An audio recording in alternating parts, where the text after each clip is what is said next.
The Mysterious Island by Jules Verne. Part 3, Chapter 8. So the convicts were still there, watching the corral, and determined to kill the settlers one after the other. There was nothing to be done but to treat them as wild beasts. But great precautions must be taken, for just now the wretches had the advantage on their side, seeing and not being seen, being able to surprise by the suddenness of their attack, yet not to be surprised themselves. Harding made arrangements, therefore, for living in the corral, of which the provisions would last for a tolerable length of time. Ayrton's house had been provided with all that was necessary for existence, and the convicts, scared by the arrival of the settlers, had not had time to pillage it. It was probable, as Gideon Spilett observed, that things had occurred as follows.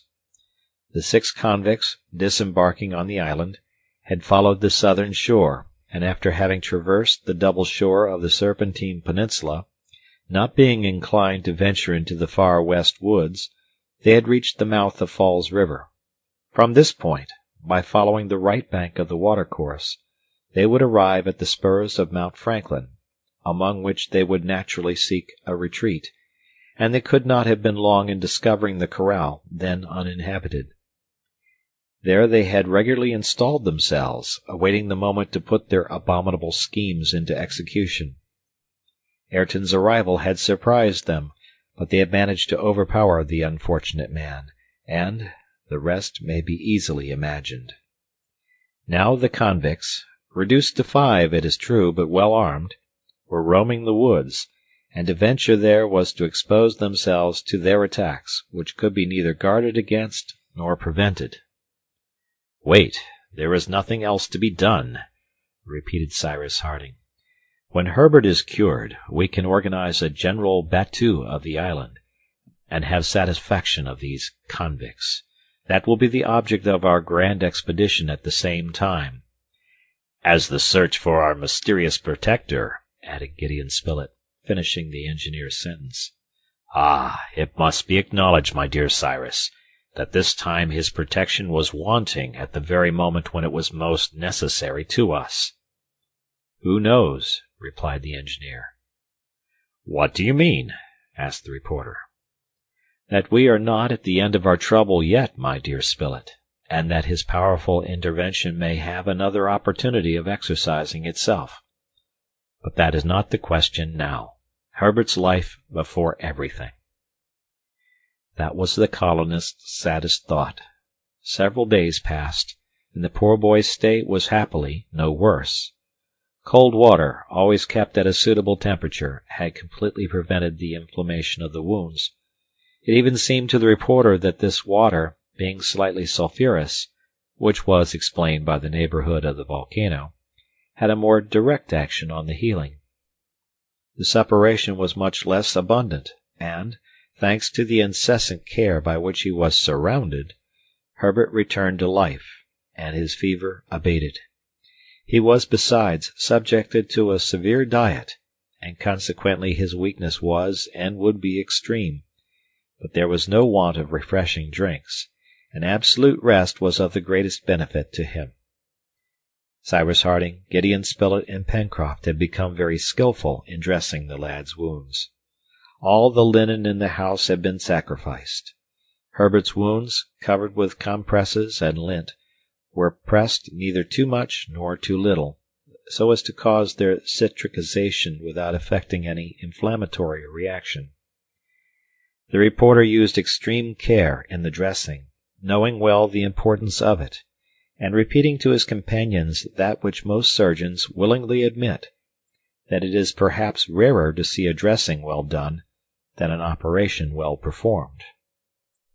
In 10 days, on the 22nd of November, Herbert was considerably better. He had begun to take some nourishment. The color was returning to his cheeks, and his bright eyes smiled at his nurses. He talked a little, notwithstanding Pencroft's efforts, who talked incessantly to prevent him from beginning to speak, and told him the most improbable stories. Herbert had questioned him on the subject of Ayrton, whom he was astonished not to see near him, thinking that he was at the corral.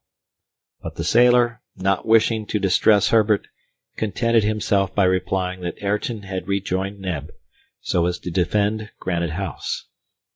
"Humph," said Pencroft. "These pirates! They are gentlemen who have no right to any consideration, and the captain wanted to win them by kindness. I'll send them some kindness, but in the shape of a good bullet." "And have they not been seen again?" asked Herbert. "No, my boy," answered the sailor, "but we shall find them, and when you are cured, we shall see if the cowards who strike us from behind will dare to meet us face to face." "I am still very weak, my poor Pencroft." "Well, your strength will return gradually. What's a ball through the chest? Nothing but a joke. I've seen many, and I don't think much of them." At last things appeared to be going on well, and if no complication occurred, Herbert's recovery might be regarded as certain. But what would have been the condition of the colonists if his state had been aggravated? If, for example, the ball had remained in his body, if his arm or his leg had had to be amputated? "No," said Spilett more than once, "I have never thought of such a contingency without shuddering." "And yet, if it had been necessary to operate," said Harding one day to him, "you would not have hesitated?" "No, Cyrus," said Gideon Spilett, "but thank God that we have been spared this complication."